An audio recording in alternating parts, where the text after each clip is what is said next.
If you're watching this today, hopefully you're not like me. You're feeling stuck. You're trying to figure out the next step in your life. And more importantly, you're trying to figure out how to get there. One of the biggest takeaways that I want to discuss in this video today, if you listen to this podcast, welcome back to another episode of Knowing is Knowing. I'm your host, Rashad Young. And as always, subscribe to the pod on your favorite audio platforms such as YouTube, Spotify, Apple, which I greatly appreciate. Today's topic, I want to talk about the importance of getting out of your own way. Now, one thing that we hear in today's culture is the importance of manifestation, creating your desires, talking about your desires, being inherently selfish and creating a reality that you want for yourself. Now, something that is true and something I am a firm believer of is that you can do those things. You can create your own reality. You can alter your own reality. You can create the life and desire the life that you want and make it as visual, as successful, as broad as possible. What I have learned is the biggest block to getting to that point is the how.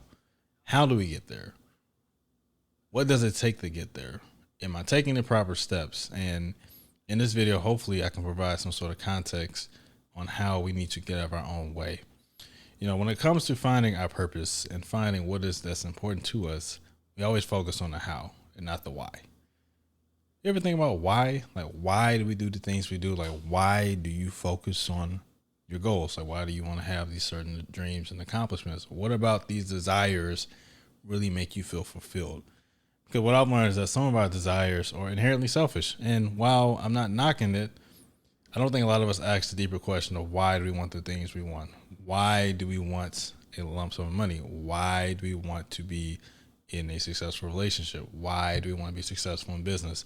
Now, I'm not saying that these things aren't bad. What I'm asking and what I'm challenging us as people is to figure out the why do we want these things. Because it is true.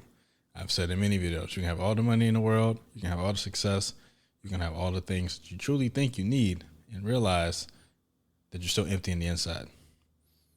And the reason for that is because we're not understanding the why behind it. One of the greatest innovators in today's time, Simon Sinek, he once discussed in one of his books about how he's on a plane talking to somebody. And as they were sharing this information about, the reasons for wanting to be successful, be massively successful, he kept asking them why. And it got to the point where simply he got to the deep meaning of why he wanted to do something. So, for example, one of your dreams may be to be a millionaire, right? That's usually the common one, having generational wealth, having enough money to take care of family and friends. But we never ask ourselves why. And at the root of it, once we realize our why for it, that's when we kind of get the answers on how to do it.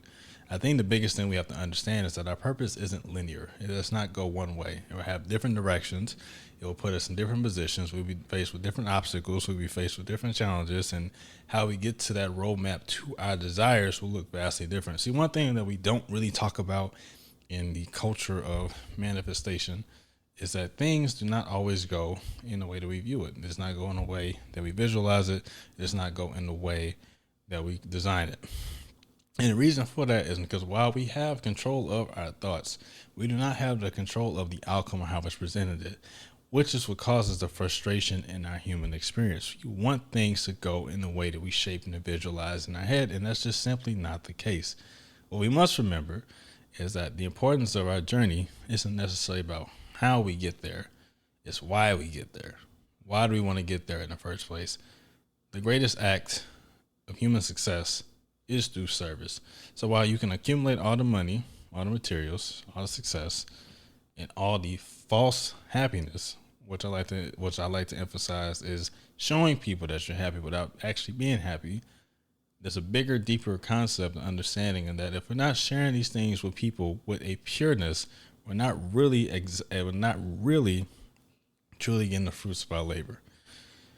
But after a while, we have to recognize that the purpose in life isn't necessarily to be successful as an individual. It's to be successful and to bring people up with you. It's to be successful and to give people other opportunities and different platforms to share their own successes, to share different moments with families and friends. I think one of my biggest faults, as I've learned in this journey, is that I've been getting in my own way, as I mentioned. I've been so fixated on how to get somewhere instead of just focusing on being in the moment and maximizing the importance of the presence. Sometimes our Purpose is right in front of us, but we don't like how it's packaged. Sometimes the person that's meant to be in our life is right in front of us, but we don't like how it's packaged. Sometimes the opportunity that's going to catapult us to the life that we desire is right in front of us, but it's not exactly how we envisioned it. And that's our problem. We get in our own way. We get in our own way of thought because of how somebody else did it. We think it's going to go the same way. And everybody's story is translated into clips. Nobody greatly goes into detail on all these steps it took for them to get there. We see the beginning product and the finished product, but we miss out on the entire thing. We miss out on the step backs. We miss out on all the various challenges that they face. And we must remember that it's not about how someone gets there, as long as they get there. So keep that in mind as you're going through your journey. It's not about how you get somewhere. It's about focusing on why you want to get to that place and what impact will you make with that. Just a quick message for you all today. As always, I appreciate you all so much for tuning into the episode, and I look forward to seeing you all soon. Make sure to subscribe and remember, you will get there. You just got to remember why you're doing it in the first place. Till next time, peace.